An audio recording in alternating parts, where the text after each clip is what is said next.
Sebagai rakyat NKRI, selalu ingatkah kita dengan kalimat pembakar semangat tadi?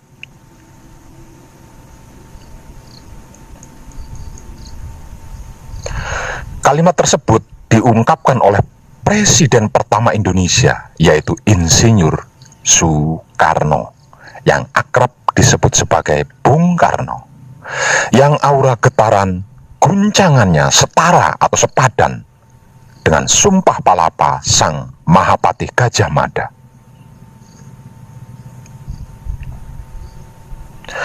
Tokoh zaman pemersatu modern yang satu ini tentu sangat membekas di ingatan masyarakat NKRI tanpa terkecuali mestinya.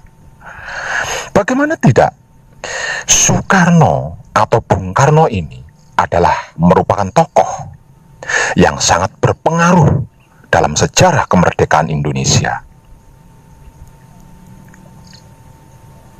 Berbicara tentang kehebatan Bung Karno atau Insinyur Soekarno, tentu tidak akan ada habisnya. Bahkan toko-toko buku zaman dulu hingga zaman sekarang, hampir semuanya dihiasi oleh sejarah luar biasa beliau.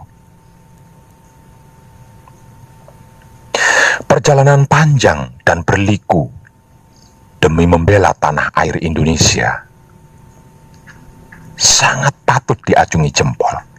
Namun di balik kerja keras Insinyur Soekarno atau Bung Karno tersebut, bagaimanakah sejarah kelahiran sang proklamator ini?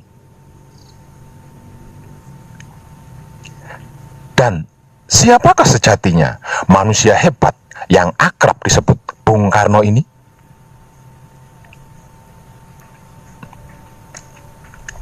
Bung Karno atau Insinyur Soekarno, Presiden pertama Republik Indonesia ini, kalau saya katakan berasal-usul dari Grobogan, Purwodadi, Jawa Tengah, tepatnya di desa Kalirjo, Kecamatan Wirosari, Kabupaten Grobogan.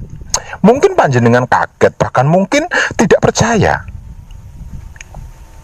Namun inilah kenyataannya, sesuai sabda Sang Prabu Brawijaya sebelum mangkat, yang sudah saya informasikan dalam video yang berjudul Mengungkap Sejarah yang Tersembunyi Karena Disembunyikan.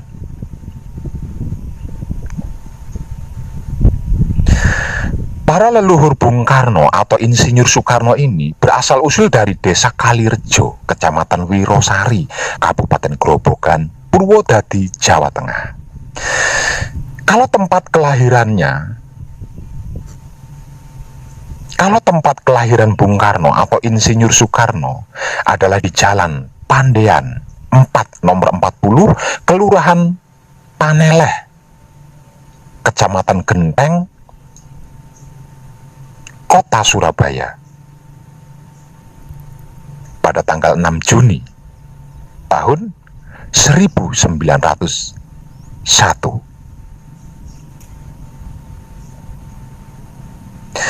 Bagaimana itu bisa terjadi? Begini kisahnya, wahai pro kadang binasiku sekalian.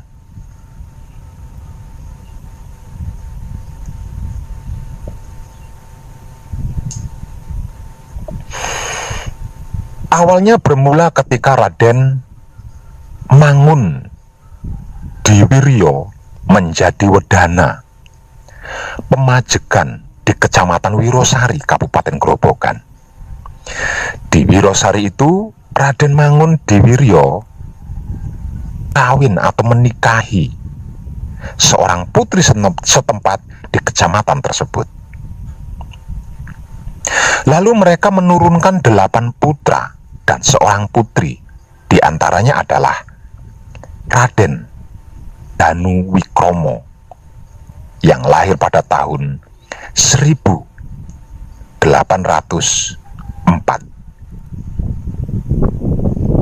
Jadi, saat perang Diponegoro meletus, Danu Wikromo sudah merupakan pemuda yang berumur sekitar 20 tahunan.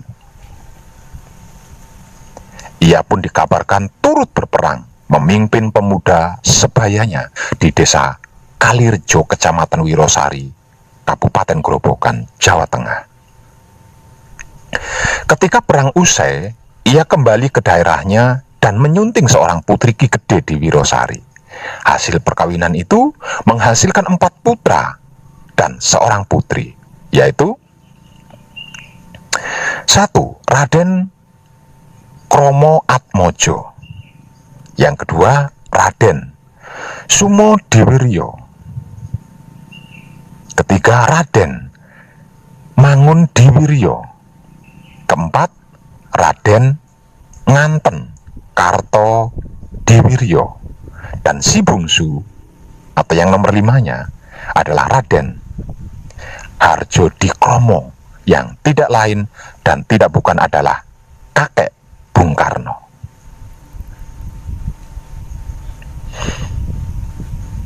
Setelah menginjak dewasa, Raden Harjodikromo menjadi carik atau juru tulis di desa Kalirjo, kecamatan Wirosari. Sementara kakaknya, Raden Mangundiwiryo, menjadi lurahnya. Mereka berdua menggantikan para pamong desa sebelumnya yang telah lanjut usia. Tentu saja, jabatan pamong desa itu bukan hal yang sulit diperoleh, karena kakek mereka adalah tokoh di Kawedanan Wirosari, dan ayah mereka prajurit pengikut setia Pangeran Diponegoro yang dihormati. Dalam perjalanannya di masa tanam paksa pemerintahan kolonial di tanah Jawa akibat kekalahan Diponegoro, Raden Harjodikromo berniat melepas jabatannya sebagai carik di Kalirjo. Kira-kira setahun setelah kelahiran putra ketiganya, yaitu Raden Sukeni Sosrodiharjo, yang tak lain adalah ayah Bung Karno, yang lahir pada tahun 1873, Raden Harjodikromo memantapkan hati melepas jabatannya sebagai carik dan berniat pindah ke kota lain.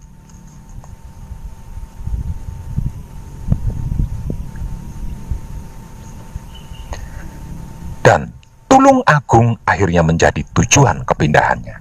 Di kota itu tinggal kakaknya yang beristri seorang mantri guru. Di Tulung Agung, kehidupan Raden Harjodikromo membaik.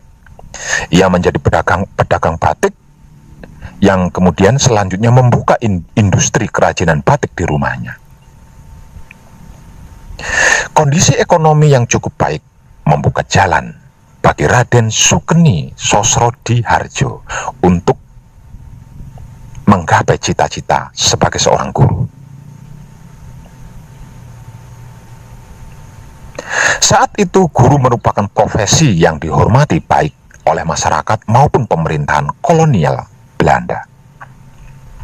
Oleh karena itu, selepas masa sekolah rendah atau SR tahun 1885, Raden Sukeni memasuki Kuek School atau sekolah guru di Probolinggo pada tahun 1889.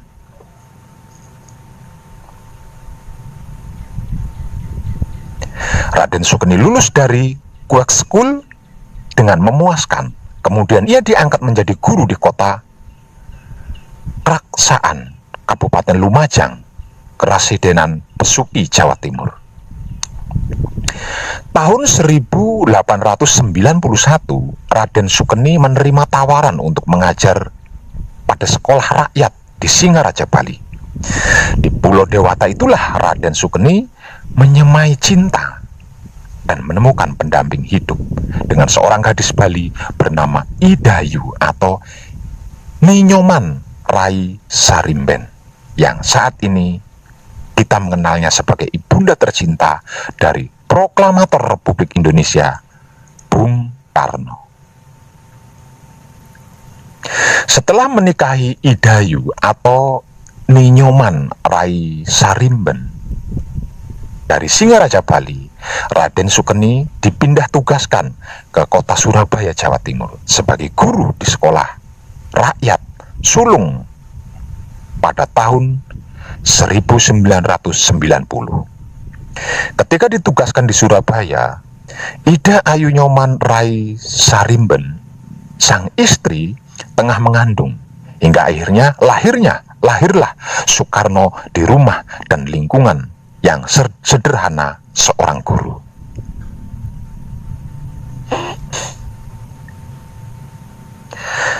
Namun Soekarno tidak tinggal cukup lama di rumah tersebut, karena Soekarno kemudian ikut tinggal di Tulung Agung bersama kakeknya yang bernama Raden Harjo Kromo.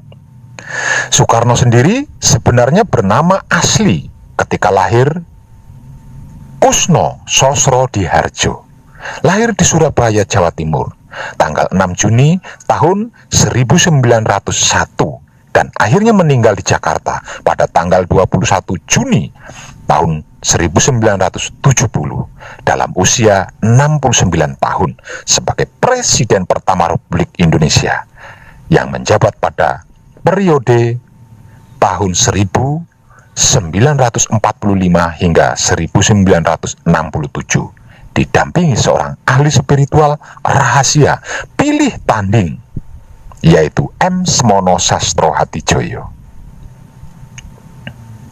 Namun nama lahir Kusno Sosro Diharjo hanya digunakan sampai Soekarno berumur 11 tahun saja.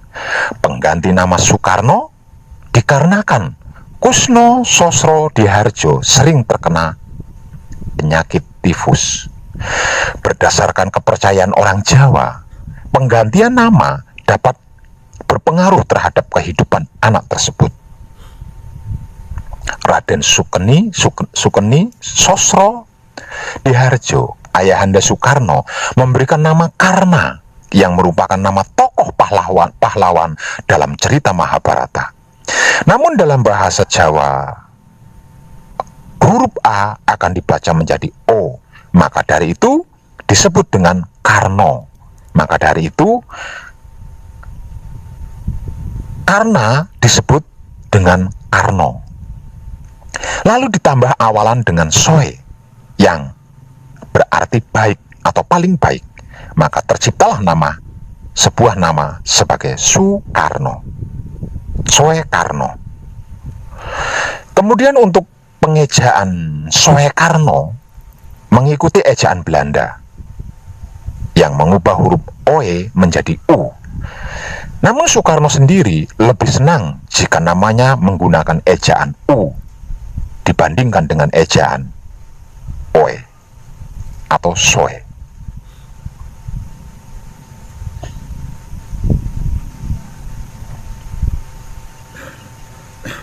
Soekarno menuntut ilmu di Euro PC Leger School atau ELS pada tahun 1911 dan kembali ke Surabaya untuk meneruskan pendidikannya di Hogereburger School atau HBS. Pada saat inilah Soekarno bertemu banyak pemimpin organisasi seperti organisasi syariat Islam khususnya dan organisasi-organisasi lainnya. Salah satu contohnya yang dipimpin Cokro Aminoto, antara lain Alimin, Muso Darsono, Haji Agus Salim, dan Abdul Muiz. Kota Surabaya tentu memiliki peran yang penting dalam perjalanan hidup Insinyur Soekarno. Tak terkecuali rumah kelahiran Soekarno. Rumah ini dijadikan cagar budaya sejak tahun 2013 oleh Wali Kota Surabaya Ibu Tri Risma Harani. Pemerintahan kota juga sudah berupaya melakukan negosiasi kepada ahli waris rumah untuk membeli rumah tersebut guna kepentingan sejarah. Namun Pemkot masih kesulitan dalam menawar harga rumah tersebut yang dinilai terlalu mahal. Kampung tempat tinggal Soekarno ini disebut sebagai Kampung Bung Karno. Sebab karena itu, sebagian atribut kemerdekaan terpasang di berbagai sudut. Ini tentunya sebagai penanda bahwa kampung tersebut adalah kampung bersejarah yang luar biasa. Rumah Bung Karno tersebut berdinding tembok, bekel teraso, pintu kayu jati, tangga kayu yang menghubungkan lantai kedua. Pada masa Bung Karno, rumah tersebut memiliki arsitektur yang lebih tua lagi dibandingkan saat ini. Kondisi rumah yang sederhana merupakan cerminan kepribadian Bung Karno yang juga sederhana. Kampung tersebut saat ini masih ramai dikunjungi para wisatawan, terutama jika bertepatan pada Hari Pahlawan yang jatuh pada tanggal 10 November.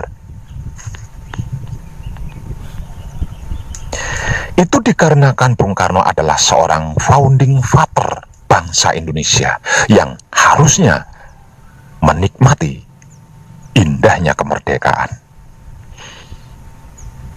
Sebab di sepanjang hidupnya beliau sudah terlalu banyak berkorban demi kemerdekaan negara ini. Mulai dari menderitanya hidup di pengasingan, penculikan, dan perjuangan-perjuangan bersama rakyat lainnya yang menguras darah dan keringat.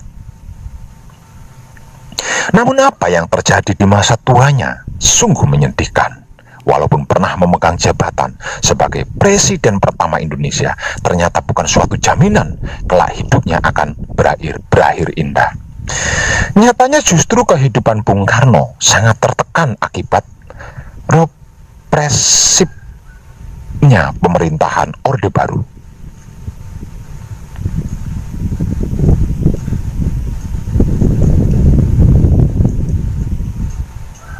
Sudah menjadi rahasia umum, usai tak lagi menjabat presiden, Bung Karno menjadi sasaran kekejaman pemerintahan Orde Baru.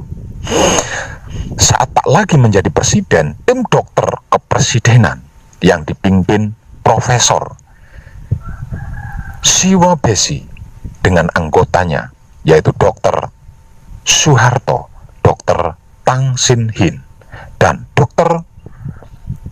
Suroyo yang paham betul jejak rekam medis Bung Karno dibubarkan. Sejak itulah penanganan penyakit Soekarno jauh dari kata memadai, sehingganya hari tua Bung Karno semakin menyedihkan. Tubuhnya digerogoti hipertensi yang mempengaruhi kerja ginjalnya. Ginjal kiri Bung Karno sudah tidak berfungsi, sedangkan yang kanan hanya berfungsi 25% saja. Komplikasi penyempitan pembuluh darah jantung, pembesaran otot jantung, dan gejala gagal jantung semakin memperparah kondisi Bung Karno.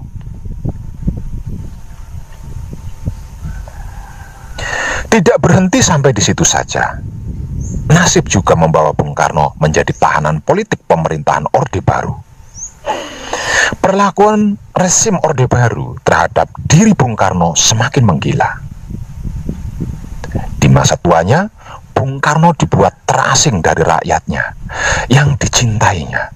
Orang-orang terdekatnya, bahkan keluarganya sendiri pun dipersulit untuk menjenguk. Itu masih belum cukup. Pengamanan Bung Karno diperketat dan alat sadap dipasang di setiap sudut rumahnya. Rupanya singa tua yang sedang sakit-sakitan ini masih cukup menakutkan bagi pemerintahan Orde Baru. Sehingga mereka terus mencecar Bung Karno dengan berbagai pertanyaan investigasi yang menuduhnya terlibat dengan gerakan 30 September PKI. Nah, atas tuduhan inilah kemudian pendamping spiritual rahasia Bung Karno yaitu M. Semono Sastro-Hadjojo dan ajarannya Wahyu Eka Buana yang kita kenal saat ini sebagai Wahyu Pancakaib juga dipenjarakan dan menjadi kabar ajaran sesat secara umum pada waktu itu hingga Bung Karno mangkat. Selama M. Semono Sastro-Hadjojo yang secara umum dikenal dengan sebutan Romo Semono ini dipenjara, kondisi Bung Karno semakin terus memburuk. Dia mulai tak sadarkan diri dan koma. Di saat itulah ada Guntur Megawati, Sukmawati Guru, dan Rahmawati, putra-putri beliau, menunggu tegang dengan kondisi sang ayah. Dan pada saat itulah detik-detik terakhir Bung Karno.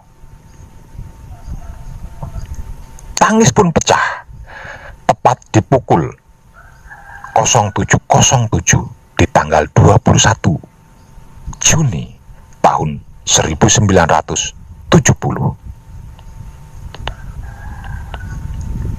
Bung Karno meninggalkan alam marca pada dunia fana ini pada usia 69 tahun.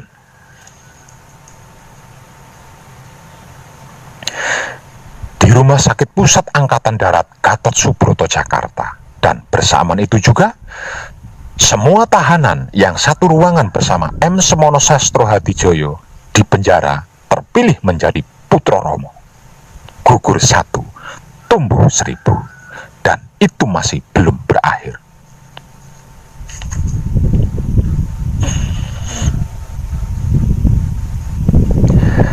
Sebelum mangkat, Bung Karno mengatakan, jika riwayatnya harus berakhir di bulan ini, dalam tahun ini, jasadnya tidak ingin dikubur dalam kemewahan. Bung Karno ingin dikuburkan dengan dikelilingi pemandangan indah dan sungai yang bening. Dia ingin berbaring di antara perbukitan dalam ketenangan di daerah Priangan, Batu Tulis, Bogor. Namun itu tidak diindahkan oleh pemerintahan Orde Baru, dan dengan sepihak memutuskan jenazah Bung Karno dimakamkan di dekat makam ibunya di daerah Blitar. Dan setelah pemakaman Bung Karno di Blitar, M. Semono Sastro Hadijoyo dibebaskan dari penjara dengan sebuah perjanjian untuk mau didata sebagai organisasi penghayat kepribadian bagi ajarannya. Tujuannya agar supaya pemerintah Orde Baru bisa mendata dan memantau seluruh anggota dan ajarannya. Itulah dan begitulah sekelumit sebagian kisah sejarah Bung Karno dalam perjalanan hidupnya, mulai lahir hingga akhir hayatnya, yang dapat saya informasikan kepada panjenengan semuanya tanpa tedeng aling-aling. Ada pertanyaan? Katanya kabar angin, Bung Karno tidak mati. Apa benar Pak Web, Bung Karno masih hidup? Jawabannya, Bung Karno mangkat. Bung Karno itu meninggal, mangkat atau meninggalkan dunia ini, bukan mati. Dan itu hanya sementara saja, demi menghindari huru-hara yang jika tidak dihindari kejadiannya sama persis seperti yang pernah terjadi dengan runtuhnya Majapahit.